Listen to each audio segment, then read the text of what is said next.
urgent. The collapse doesn't happen from the top down. The floor gives way, plunging the surviving players into an absolute gravity-defying emptiness. Thousands, then millions of distant lights appear in the dark.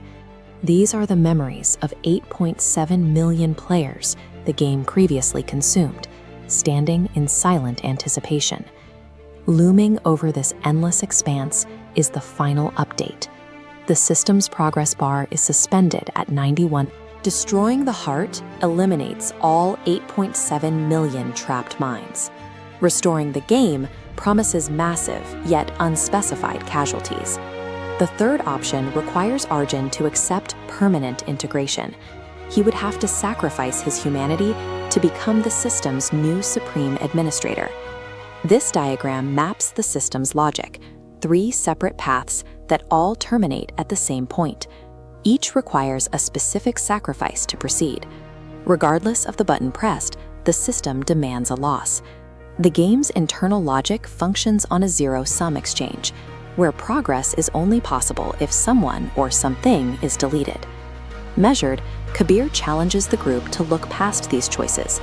He argues that the rules presented by the disc are merely an illusion of control. Arjun refuses to select any of the rigged options. Instead, he forces the system to generate a fourth, unauthorized command, transferring root authority to all 8.7 million players simultaneously. This data shows how the decision collapses the administrator hierarchy. By distributing root authority equally, the central power structure shatters into millions of independent nodes. Those freed nodes immediately link together, forcing a dense, decentralized network with no single point of control. You cannot win a rigged game by taking the controls. The only way to succeed is to dismantle the centralized power structure entirely, ensuring no one can ever occupy the throne again. The architect responds with a systemic rejection. It screams through Mira as the final update progress bar jumps forward to 96%. The surrounding void transforms into a gigantic digital eye. It radiates an energy field that attempts to isolate and pull the individual players apart. But the players leverage their new authority. Rather than bracing against the pull as isolated targets, they use the network to walk their consciousnesses together. Millions of separate minds surge into a single, cohesive force. This web of collective energy supercharges the origin disk, pushing back against the architect's control. Power in this reality no longer belongs to a dictator. The system's former victims have weaponized their unity to fight the machine that once consumed them.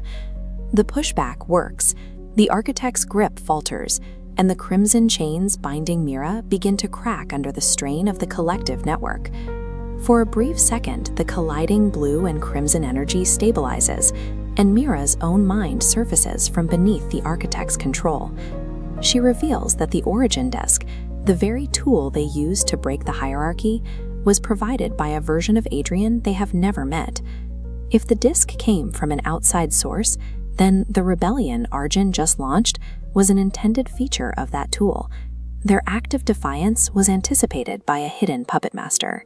As the final update reaches 99%, the true orchestration comes into focus. Beyond the game, a colossal cosmic entity awakens, wearing Adrian's face. Breaking a rigged system grants freedom from the immediate trap, but it reveals the cosmic horrors that built the cage in the first place.